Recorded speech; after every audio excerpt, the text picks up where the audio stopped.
Good afternoon. This is All India Radio. I am Valsa Williams and with me is Tanvi Taneja with the Midday News.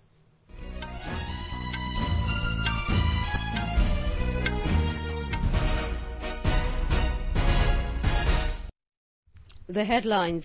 Brigade Commander level flag meeting between India and China is in progress at Chushul to discuss provocative military movements of Chinese troops. Directorate General of Civil Aviation extends ban on scheduled international commercial flight operations till 30th September. COVID-19 recovery rate reaches 76.61%.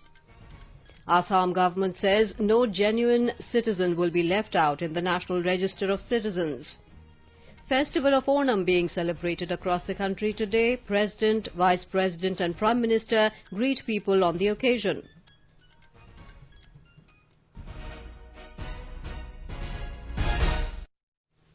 A brigade commander level flag meeting between the Indian Army and People's Liberation Army of China is in progress at Chushul to discuss PLA troops' provocative military movements. The Indian Army today said PLA troops violated the previous consensus arrived at during military and diplomatic engagements during the ongoing standoff in eastern Ladakh. Chinese troops carried out provocative military movements to change the status quo in the intervening night of 29th and 30th August. However, Indian troops preempted this activity on the southern bank of Pangong Tso Lake. The army undertook measures to strengthen its positions to thwart Chinese intentions to unilaterally change facts on the ground. The Indian Army said it is committed to maintaining peace and tranquility through dialogue, but is also equally determined to protect its territorial integrity. The Directorate General of Civil Aviation (DGCA) has extended the ban on scheduled international commercial flight operations till the 30th of September. In a circular issued today, DGCA said the restriction shall not apply to international all-cargo operations and flights specifically approved by it. The aviation regulator said, however, international scheduled flights may be allowed on selected routes by the competent authority on case-to-case basis. The Union government today said that the country's recovery rate among the COVID-19 patients has reached 76.61%. Around 60,868 COVID patients recovered during the last 24 hours. The Health Ministry said total number of recoveries has reached over 27,74,000. The ministry said the last 5 lakh recoveries have been recorded in only 8 days. The constantly increasing recoveries have ensured reduction in the actual caseload of the country, and it now comprises only 21.60% of the total positive cases. It said effective implementation of centre's strategic and graded test, track and treat approach has led to higher recoveries and lower fatality. Currently, India's case fatality rate is at 1.79%, which is one of the lowest globally. According to Indian Council of Medical Research, more than 8,46,000 tests were conducted during the last 24 hours. The total number of samples tested so far has gone up to over 4,23 lakhs. The testing strategy also ensured a steady expansion of the national lab network.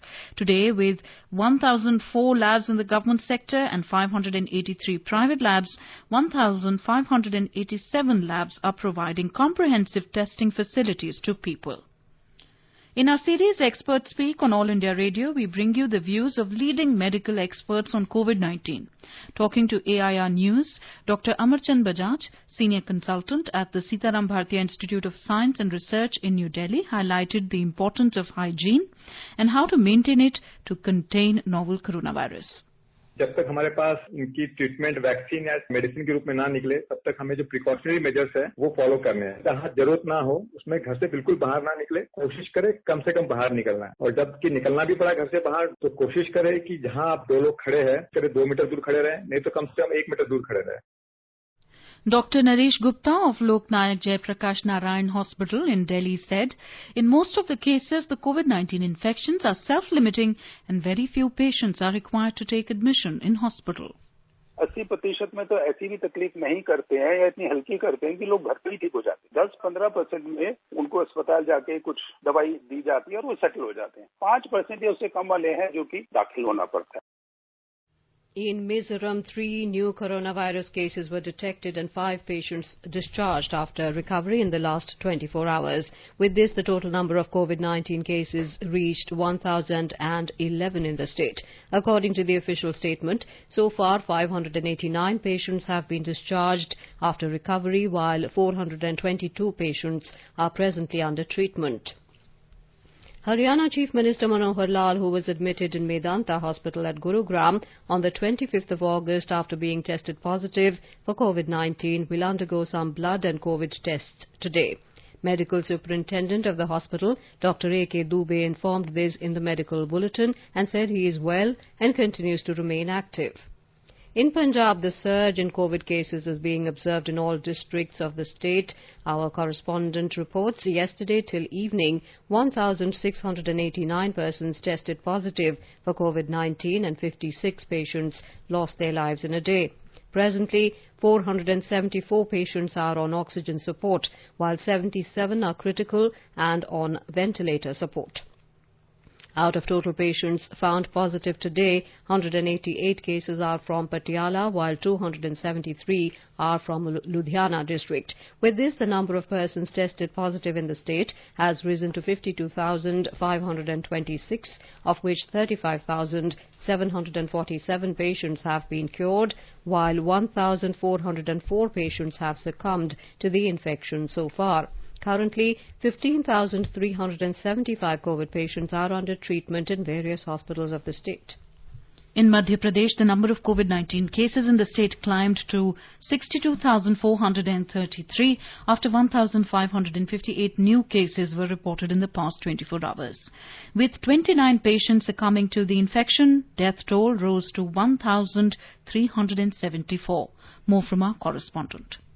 As per the State Health Bulletin, 1,054 coronavirus patients were discharged from the hospitals yesterday, taking the number of recovered cases in the state to 47,467. There are now 13,592 active cases in Madhya Pradesh. On the other hand, more than 25,000 tests are being conducted in Madhya Pradesh every day, while around 13 lakh tests have been conducted till date. Meanwhile, Madhya Pradesh has ranked 16th according to a comparative status of active patients in the country. The state's recovery rate has increased to more than 75%. In a district-wise review of corona infection, the highest 198 new cases of COVID-19 have been reported in Indore district, followed by 131 cases in Bhopal, 118 in Gwalior and 124 in Jabalpur. Sanjeev Sharma, AIR News, Bhopal.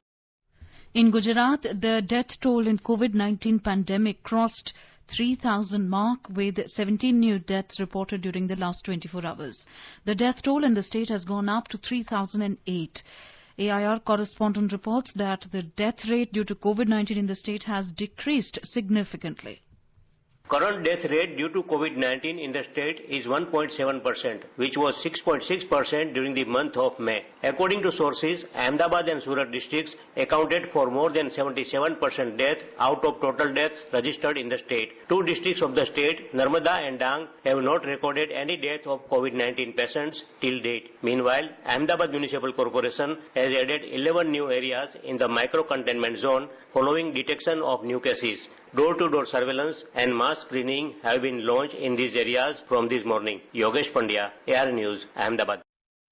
In Telangana, surge in the number of COVID-19 cases being recorded every day continued with reporting of 1,800 new cases yesterday.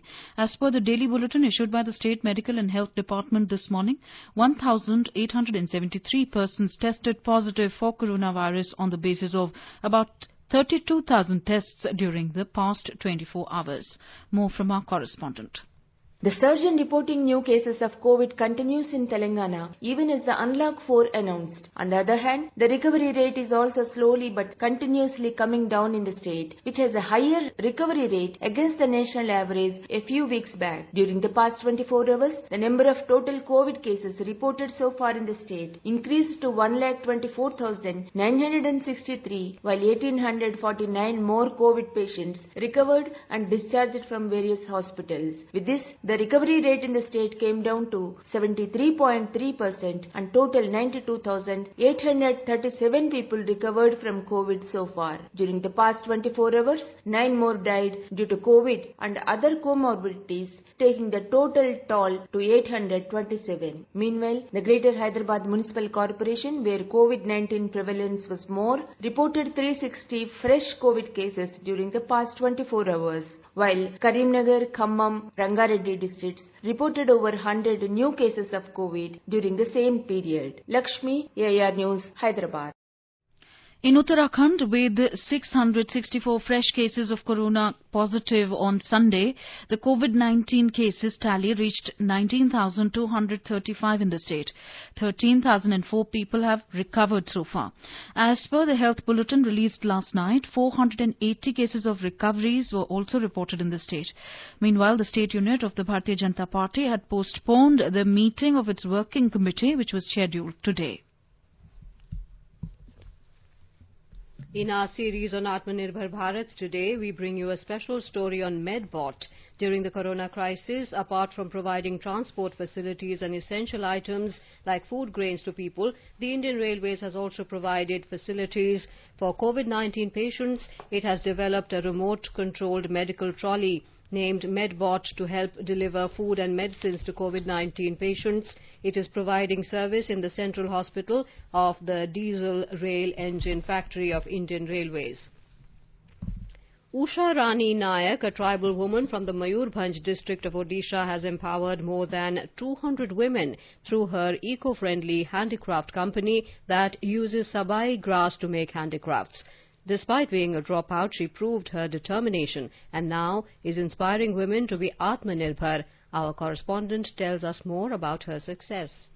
The resident of small village Gujaldi, Usha Rani did not give up even in the time of adversity. Fighting social taboo at the patriarchal society of Bhatturi tribe, she stood against every odds. She moved to Gujaldi after her marriage. From the beginning, she always wanted to be self-reliant. After failing at many business ideas, with the help of District Industrial Corporation DIC, she started producing handicapped items from sabai grass. Despite initial hurdles, even in this business, Usha has turned her business into a profitable venture. She believed that women should be empowered to support themselves and their families. Now she is running a self-help group. Initially, she has begun her entrepreneurial journey with only 10 women. Today, her team with around 200 women runs a successful business of sabai grass handicapped, which is called Mayurbhanj Sabai Farmer Producers Company Limited. Last year, only Usha's SSG sold products worth 30 lakhs and gained a profit of 90 lakhs. Speaking to AIR News about her journey, Usha Rani said, I have faced lots of difficulties in life, but nothing could defeat my grit and spirit. Even after marriage, we were struggling financially every single day. So I wanted to be independent. I took a loan. Later, I started a self-help group. First few years, I tried several things, but nothing worked. Then someday, an idea came to my mind and decided to start the Sabai Grass Handicrafts Company. I really thank our Prime Minister for the Atmanirbhar Bharat campaign. It has really motivated us.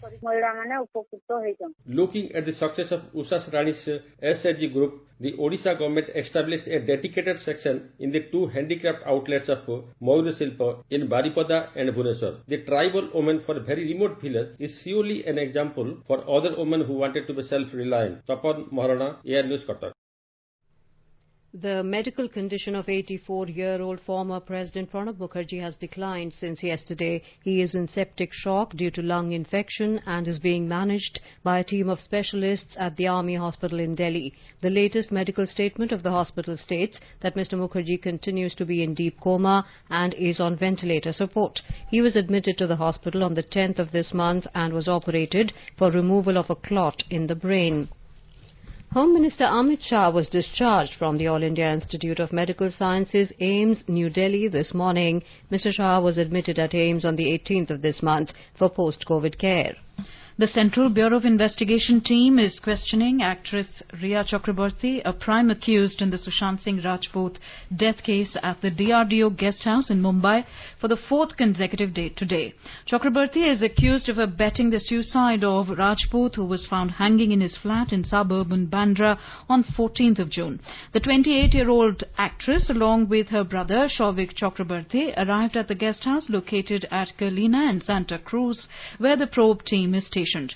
The official said that Rajput's cook, Neeraj Singh, also reached there in the morning. On Sunday, Riya Chakraborty was questioned by the Central Bureau of Investigation team for about 9 hours. Her brother is being questioned by the CBI since last Thursday. You are listening to the Midday News on All India Radio. A reminder of the headlines before we move on. Brigade Commander level flag meeting between India and China is in progress at Chushul to discuss provocative military movements of Chinese troops. Directorate General of Civil Aviation extends ban on scheduled international commercial flight operations till 30th of September. COVID-19 recovery rate reaches 76.61%. Assam government says no genuine citizen will be left out in the National Register of Citizens. And Festival of Onam being celebrated across the country today. President, Vice President and Prime Minister greet the people on the occasion.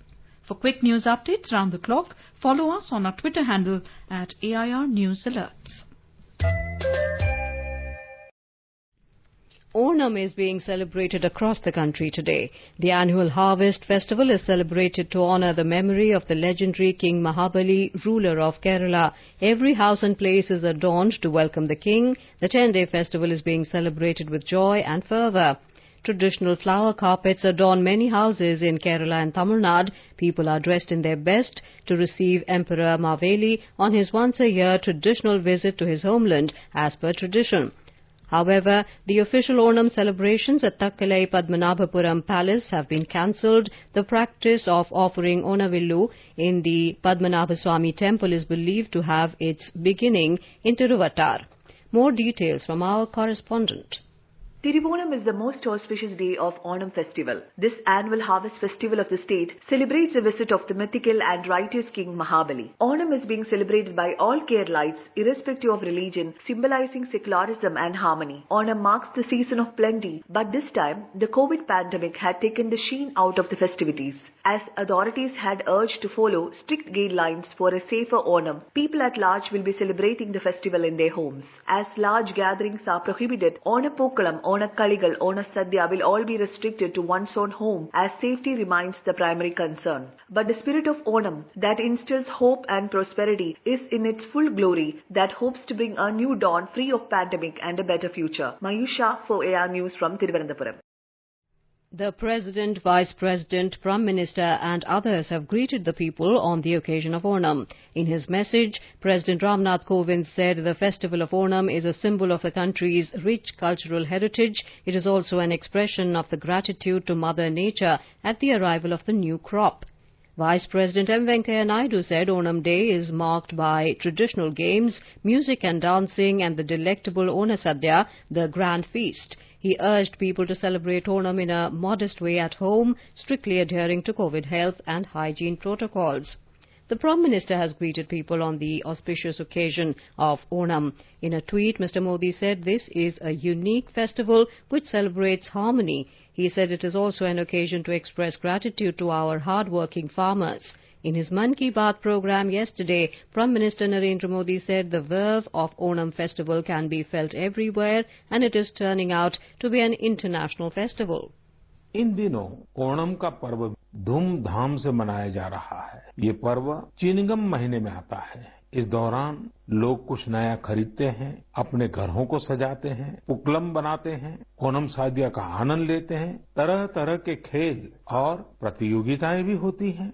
Onam की धूम तो आज दूर सुदूर विदेशों तक पहुंची हुई है। अमेरिका हो, यूरोप हो या खाड़ी देश हो, ओणम का उल्लास आपको हर कहीं मिल जाएगा। ओणम एक इंटरनेशनल फेस्टिवल बनता जा रहा है।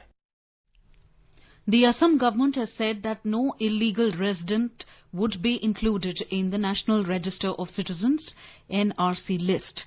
Replying to a question in the first day of the 4-day State Assembly session today, Industry and Commerce Minister Chandramohan Patwari said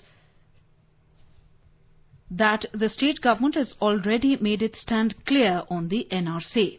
He said that no genuine citizen is to be left out and no illegal resident to be included in the NRC. Mr. Patwari said that the state government favoured 20% verification of NRC list in the districts neighbouring Bangladesh and 10% verification in other districts. Mr. Patwari said that the state government is committed to fulfill all the clauses of the Assam Accord. He further said that despite a section of people opposing the Citizenship Amendment Act, not a single Bangladeshi minority citizen came to any of the 26,000 villages in Assam. The Supreme Court today imposed a token fine of 1 rupee against lawyer Prashant Bhushan as punishment in the contempt case against him. Bhushan, who has been convicted for 2 tweets against the judiciary, has to deposit the fine with the Supreme Court registry by 15th of September, said a bench headed by Justice Arun Mishra. Failure to comply would entail a 3-month jail term and debarment from law practice for 3 years, it said. The bench, also comprising Justices B.R. Gavai and Krishna Murari, said freedom of speech cannot be curtailed, but rights of others need to be respected. On 14th of August, the Apex Court had held Bhushan guilty of criminal contempt for his 2 derogatory tweets against the judiciary and said they cannot be said to be a fair criticism of the functioning of the judiciary made in public interest. Earlier, Bhushan in his statement had refused to offer an apology to the Supreme Court for the tweets, saying what he had expressed represented his bona fide belief, which he continued to hold. The hospitals empanelled with the Ayushman Bharat scheme will now get star ratings based on their healthcare quality and services. The National Health Authority has issued guidelines in this regard. More than 23,000 hospitals across the country are empanelled with Ayushman Bharat Pradhan Mantri Jan Arogya Yojana. Out of these, more than 12,828 hospitals are from the public sector and over 10,000 hospitals are from the private sector. Talking exclusively to AIR News, Joint Director at the National Health Authority, Dr. J.L. Meena, said the rating of the empanelled hospitals has been proposed on 6 healthcare quality domains. These are timeliness, safety, patient-centred, effectiveness, efficiency and equitability. Star rating is mainly focused like the 5-star. If you get 90% or more than 90%, you get a 5-star. If you're 75 to 90%, you get a 4-star. If you 50 to less than 75, 3-star. If you 25 to less than 50 is 2-star, and less than 25 is the 1-star. For this star rating, the main important benefit for the beneficiaries, like the beneficiaries know that this hospital is give the super specialty services, give the quality healthcare services. So, if the beneficiary is very serious, is directly go to the 5-star or 4-star hospital. Dr. Meena said the star ranking of hospitals will provide guidance to beneficiaries in approaching the empanelled hospitals. Our correspondent reports that the Ayushman Bharat scheme, which is the world's largest healthcare program, provides a health cover of 5 lakh rupees annually to vulnerable families. It aims at benefiting more than 10 crore poor families all over the country. Prime Minister Narendra Modi has given a clarion call to citizens of the country to become self-reliant in every area. Addressing the nation in his Man Ki Baat program on All India Radio yesterday, the Prime Minister stressed on the importance of Atmanirbhar Bharat for all-round growth and development of the nation. He said Indians, especially Generation Next, have a lot to offer in terms of innovation and solutions, and we should harness this potential for a better tomorrow. The Prime Minister cited how at the beginning of this month, the nation's youth participated enthusiastically in the Atmanirbhar Bharat App Innovation Challenge. He said around 7,000 entries were received, out of which 2/3 were from youth of Tier 2 and Tier 3 cities. आत्मनिर्भर भारत अभियान में virtual games हो, toys का sector हो, सबने बहुत महत्वपूर्ण भूमिका निभानी है और ये अवसर भी है। जब आज से 100 वर्ष पहले असहयोग आंदोलन शुरू हुआ तो गांधी जी ने लिखा था कि असहयोग आंदोलन देशवासियों में आत्मसम्मान और अपनी शक्ति का बोध कराने का एक प्रयास है। आज जब हम देश को आत्मनिर्भर बनाने का प्रयास कर रहे हैं तो हमें पूरे आत्मविश्वास के साथ आगे बढ़ना है। हर क्षेत्र में देश को आत्मनिर्भर बनाना है।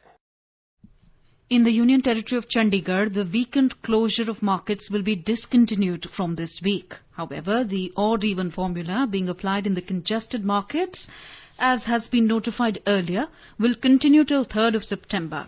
The weekend closure of Sukhna Lake will also continue. Giving this information, advisor to Administrator of Chandigarh, Manoj Parida, said, however, it is must for the market associations and customers to ensure strict compliance of hygienic practices like wearing of masks and social distancing. The Haryana government has withdrawn an order of shutting markets in non-containment zones of urban areas in the state on Mondays and Tuesdays. The withdrawal of the order comes after the centre's guidelines for Unlock 4, the fourth phase of easing of national COVID lockdown restrictions. Earlier on Friday, the Haryana government had ordered that malls and shops in marketplaces of urban areas will remain closed on Mondays and Tuesdays instead of weekends as instructed earlier. This order, however, was not for shops dealing with essential goods and services. Under the guidelines for Unlock 4, the state governments have been directed not to impose localized lockdowns outside the containment zones without prior consultation with the centre. Unlock 4 guidelines, which will come into force from tomorrow, includes the reopening of metro services and allowing social, political, academic, sports, religious and other functions with a maximum of 100 people as attendees. In Tamil Nadu, a series of relaxations have been announced for Unlock 4, which will come into effect from tomorrow. Chief Minister Edappadi Palaniswamy said that the e-pass system for travel within the state is dispensed with. For interstate travel, the e-pass will be auto-generated immediately after applying through the portal. More from our correspondent. Public and private transport is allowed from Tuesday within the districts including in Chennai. The Chennai Metro train service will resume operation from the 7th September. However, the suburban train service will remain suspended till the 15th. Shopping malls are allowed to reopen on the 1st, though cinema halls in them will remain closed. Hotels, resorts and parks are also permitted to reopen. All places of worship are allowed to welcome the devotees, and the regulation on the number of people to be allowed at a time is to be made known soon. The usual full lockdown on Sundays is done away with. All factories and offices in the whole state are allowed to function in full strength. The slew of new measures is in tune with the centre's latest guidelines. Jai Singh, AER News, Chennai. In Uttar Pradesh, 5 labourers lost their lives in a tragic accident in Payagipur area of Bahraich district. The accident took place in the wee hours today when a vehicle carrying 16 labourers from Siwan district of Bihar collided with a stationary truck near the Payagipur crossing in Bahraich. 2 persons died on the spot and 3 later succumbed to injuries in the hospital. The injured people have been admitted to the district hospital. All labourers were from Siwan district of Bihar. The labourers were going to Ambala in Haryana to resume their job in a factory.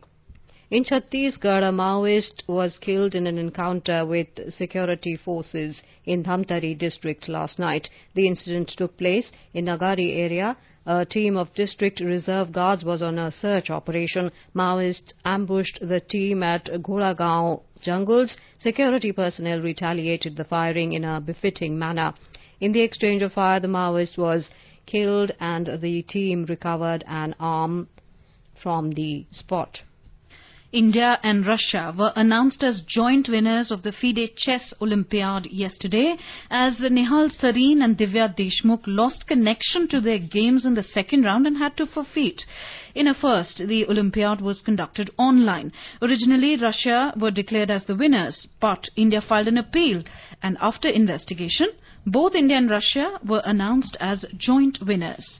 This was the first time that India reached the finals of the FIDE Chess Olympiad. India's best finish at the Olympiad had come in 2014 when the contingent returned with a bronze medal. President, Vice President have congratulated the Indian chess team for jointly winning the gold medal with Russia in the first ever FIDE online chess Olympiad. Now let us take a look at today's weather update. National capital Delhi is likely to witness a generally cloudy sky with light rain or drizzle. Minimum temperature was recorded at 26 degrees Celsius and maximum will be around 33 degrees. In the Union Territory of Jammu and Kashmir, minimum temperature was recorded at 25 degrees Celsius in Jammu, while maximum will be around 35 degrees. In Srinagar, minimum temperature was 17 degrees, maximum could be 27 degrees. Ladakh is likely to witness mainly clear sky, becoming partly cloudy towards afternoon or evening. And now, before we end the bulletin, the headlines once again. Brigade commander level flag meeting between India and China is in progress at Chushul to discuss provocative military movements of Chinese troops. Directorate General of Civil Aviation extends ban on scheduled international commercial flight operations till 30th September. COVID-19 recovery rate reaches 76.61%. Assam government says no genuine citizen will be left out in the NRC. And Festival of Onam being celebrated across the country today. President, Vice President and Prime Minister greet people on the occasion. And with that, we end the midday news.